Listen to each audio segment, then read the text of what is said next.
as our continent has now defined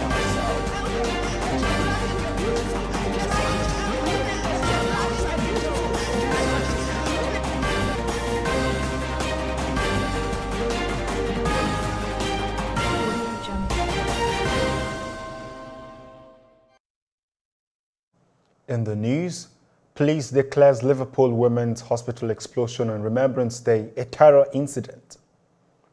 Vice-Chancellor Na'Allah vows to recompense 44 security operatives for their gallant roles in rescue of kidnapped victims. International Criminal Court says arrest warrant issued against Saif al-Islam Gaddafi is still binding. Details shortly.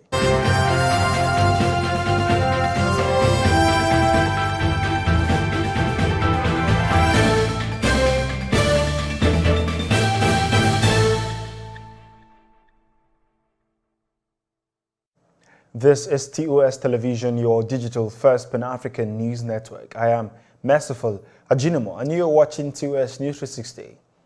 An explosion outside Liverpool Women's Hospital on Remembrance Sunday has been declared a terror incident by the police. The cabby, named locally as David Perry, was declared a hero by Liverpool Mayor John Anderson for looking the suspect inside the vehicle. 4 men have been arrested in the city under the Terrorism Act. Head of Counter-Terrorism Policing Northwest, Ross Jackson, said the taxi passenger appeared to have made an improvised explosive device which caused the blast. U.S. journalist Danny Fenster has been released from prison in Myanmar 3 days after he was sentenced to 11 years in jail by a military court. Fenster was detained in May as he was about to fly back to the U.S.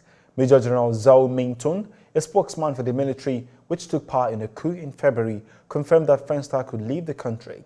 He is one of dozens of journalists and thousands of people overall to be held since the coup. The European Union said it is stepping up its sanctions against Belarus and those closest to its leader in response to an escalating migrant crisis at its border with Poland, officials say. EU officials say sanctions could target anyone involved in trafficking migrants through Belarus. The EU has accused Belarus of pushing migrants towards its eastern borders to undermine security, a charge it denies. The Vice-Chancellor of the University of Abuja, Abdulrasheed Na'Allah, has vowed to reward the 44 workers of the institution's safety unit who took part in the rescue operation for the gallant roles that led to the release of the abducted staff and students of the institution.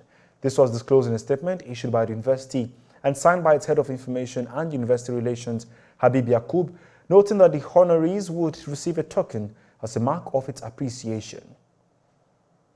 Suspected armed bandits have reportedly killed at least 15 people in Goronyo and Illela local government areas of Sokoto State. Governor Aminu Tambuwal, who confirmed the attack on Monday, said 12 people were killed in Illela, while 3 lost their lives in Goronyo. The governor stated this shortly before he presented the 2022 Sokoto Appropriation Bill to the State House Assembly on Monday. This is your digital first Pan-African news network, TOS Television, and you are watching TOS News 360. More national plus global business and sports stories when we return. Stay with us.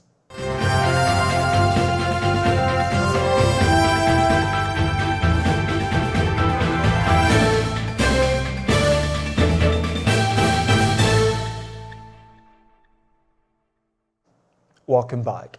The Anambra State government, in a statement signed by the Commissioner for Information and Public Enlightenment, C. Don Adinuba, on Monday in Awka, declared Tuesday, November 16th, public holiday to honor late Dr. Nnamdi Azikiwe, who served as the first president of Nigeria from 1963 to 1966. According to the statement, Tuesday, November 16, 2021, has been declared a work-free day in Anambra in honor of Dr. Nnamdi Azikiwe, Nigeria's first president, who was born on November 16, 1904.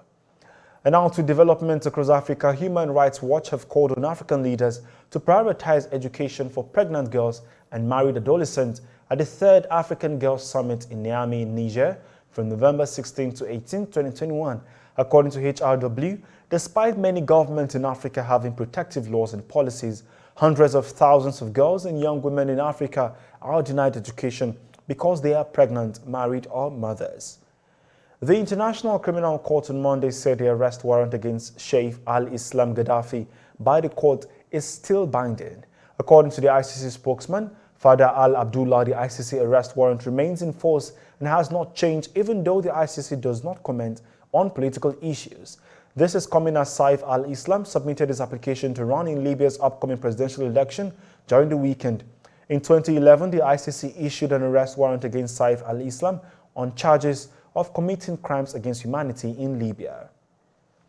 Royal Dutch Shell has unveiled plans to move its headquarters to the UK as part of proposals to streamline the company's structure. The oil giant also added that it will ask shareholders to vote on shifting its tax residence from the Netherlands to the UK. It also wants to do away with its dual share structure in favor of just one class of shares to boost the speed and flexibility of shareholder payout. The Nigerian national senior men's team, the Yellow Green, said it will this week begin a 4-day 6-match session for the ticket to represent the continent at the next T20 World Cup in Australia in 2022. Uyi Akpata, president of the federation, said that the team's preparations for this event are on and he expects nothing but a fight along with other competitors, Tanzania, Uganda and Kenya. Nigeria was the first team to arrive for the event, a decision which the national coach Asanka Gurusiha said he incorporated to enable the team to settle ahead of the busy qualifying schedule. And that is TOS News 360 on your digital first Pan-African news network. For more updates, visit www.tostvnetwork.com. Follow and like our social media handles on Facebook, Twitter and Instagram. And remember to subscribe on YouTube. Do stay with us and enjoy more programs on the network. I am Merciful Ajinamo. Many thanks for watching.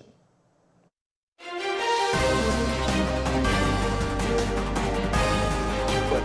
we as a continent are now